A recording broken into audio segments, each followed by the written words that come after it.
Disney's Mickey's Christmas Carol.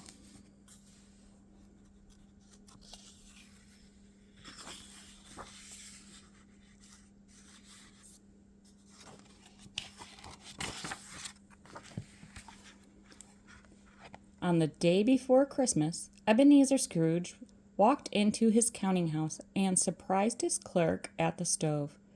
"What do you think you are doing, Bob Cratchit?" barked Scrooge. Just adding some coal to the stove," said Cratchit. "It's cold in here. That ink froze." "You can warm the ink in your hands," said Scrooge. "Now quit wasting my coal and get back to work." "Yes, sir. And speaking of work, sir, tomorrow is Christmas. May I please have the day off?" asked Cratchit. "Blah! I suppose so," said Scrooge. "But you won't get any pay." "No, sir. Thank you, sir," said Cratchit. Scrooge and Cratchit settled down to work, but suddenly the door burst open. In came Scrooge's nephew, Fred. "Merry Christmas, everyone!" Fred called. "What do you want?" asked Scrooge. "I've come to give you a wreath and invite you to Christmas dinner," said Fred. "Family should be together at Christmas." "Bah, humbug," said Scrooge. "I am not interested in family or Christmas. Now go away, I'm busy."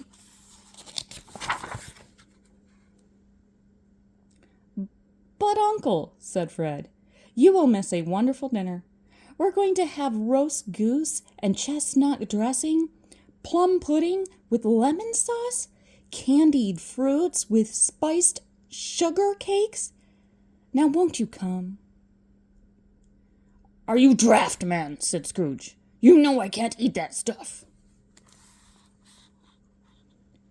"Come if you change your mind," said Fred, and he handed the wreath to his uncle. "Here, I don't want this thing," said Scrooge. But Fred was already at the door. "Bah, humbug," said Scrooge. He said it all day, and he was still saying it when he left work that night.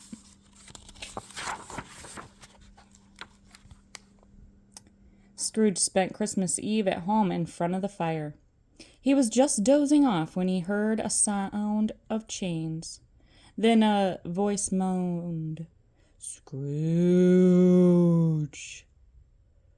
"Who's there?" asked Scrooge.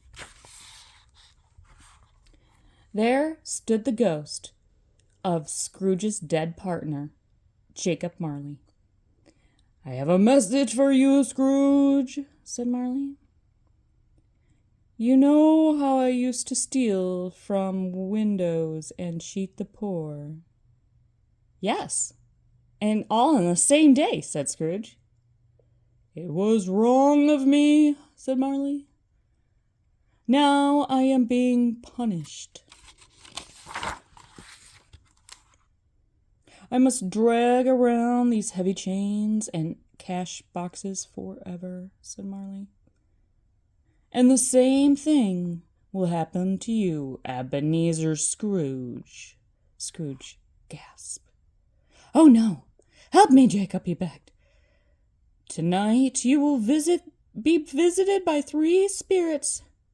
But do what they say, or your chains will be heavier than mine," said Marley. Then old Marley disappeared through the door. "Farewell," he called.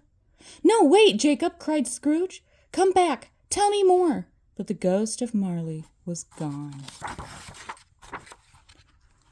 At bedtime, Scrooge looked nervously around, but there was no one to be seen. "Spirits, eh?" he said. "Bah, humbug." Scrooge soon fell fast asleep, but in the middle of the night a soft ding, ding, ding woke him up. He peeked between the bed curtains. Somebody was tapping the bell on his alarm clock. wake up, said the stranger. Who are you? Asked Scrooge. I am the ghost of Christmas past, said the stranger. He hopped onto Scrooge's hand. Hold on to me, but not too tight, he said. We're going to visit the past. The spirit opened his umbrella, and whoosh, he and Scrooge rose to the sky. Scrooge and the spirit flew high over the rooftops. Scrooge was too scared to look. The spirit and Scrooge landed in front of a brightly lit window. Spirit, I know this place, said Scrooge. It's the warehouse where I worked as a lad. What good times I had here with my friends. The spirit wiped snow off the window pane, and Scrooge looked in at the Christmas party. Under the mistletoe, a lovely young lady danced with the shy young man. Why, it's Isabel and me, said Scrooge. He watched the young lady and sighed. Oh, I once loved her, he said, until you learn to love money more, said the spirit.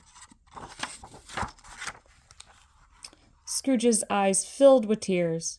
All my old friends. They're all lost to me now, he said sadly.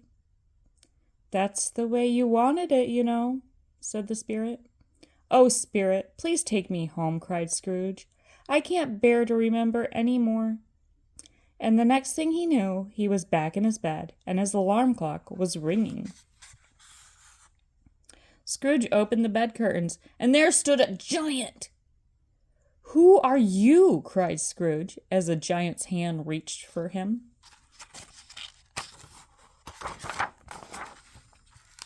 The giant picked up Scrooge and said, I am the ghost of Christmas present. I'm taking you to meet some people with kindness in their hearts, even for a mean old mister like you. And he popped Scrooge into his pocket.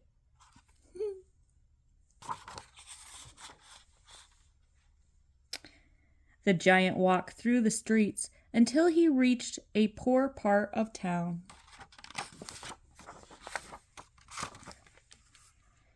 The giant set Scrooge down in front of a shabby window. It was the home of Bob Cratchit, Scrooge's underpaid clerk. Bob and his merry children were trimming a tree. It was time for a Christmas dinner. Where's Tiny Tim? Said Cratchit. Coming, father, called the little boy as he limped down the stairs. Bob picked up his lame son and carried him to the table. My, what a feast, said Tiny Tim. And it was a feast for the Cratchits, but there really wasn't much food.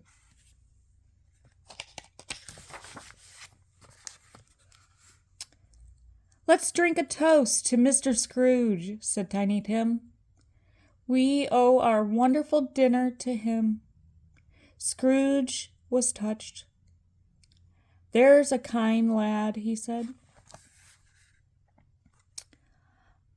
But the boy looks so sickly, Scrooge said.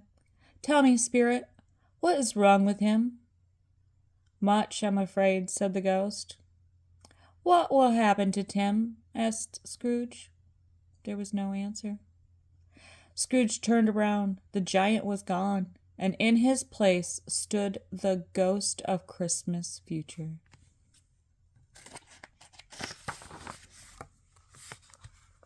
The spirit led Scrooge to the graveyard. He showed Scrooge a grave of Tiny Tim. Oh, the poor lad, said Scrooge. Was there no way to save him? The spirit did not answer. Instead, he pointed to another grave. With fear in his heart, Scrooge walked up to the grave. Weeds grew all over it. No one cared about this person buried there. Scrooge read the headstone and gasped. The grave was his own.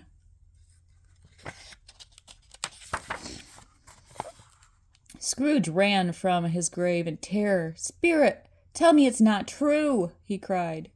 Or it's not too late. Oh my gosh. Scrooge ran from his grave in terror. "Spirit, tell me it's not too late," he cried. "Tell me I still have time to change. I'll change. I promise I'll change. I'll help Tiny Tim. Things will be better." Suddenly Scrooge tripped on a tree root and stumbled down, down, down.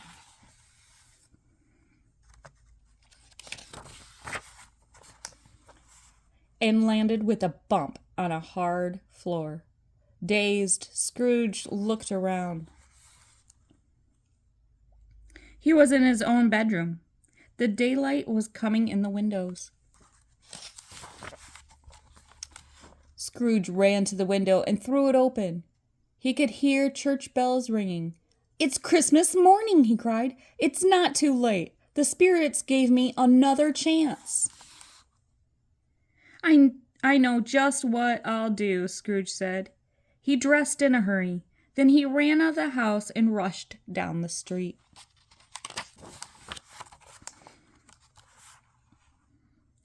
"Pennies for the poor?" asked two men. They were collecting for charity. "Pennies. You need gold," cried Scrooge. And he dropped some gold coins into their cup. Then he danced off down the street. Scrooge found a toy shop and bought a big bag of toys. "Won't they be surprised?" he said. "I can't wait to see their faces." Scrooge saw his nephew driving by. "Merry Christmas, Fred," he called. Fred stopped with a jolt. "Uncle Scrooge?" he said in surprise. "I'm looking forward to your delicious Christmas dinner," said Scrooge. "You mean you're coming?" asked Fred. "Of course," said Scrooge. Scrooge walked through the town, calling Merry Christmas to everyone he saw. Finally, he reached a shabby home. He stopped and knocked on the door. "Merry Christmas, Cratchit," said Scrooge, as his surprised clerk opened the door. "I've brought some things for the children." And he gave them the most wonderful toys they had ever seen. "And for you, Cratchit," said Scrooge, "a raise, a big one." "Oh, thank you, sir," said Cratchit, and he and his wife danced for joy. Scrooge had a merry visit with the family. He ate and drank and even played with the children. "A toast to all the Crackits," said Scrooge. And Tiny Tim added, "And God bless us, everyone." The end.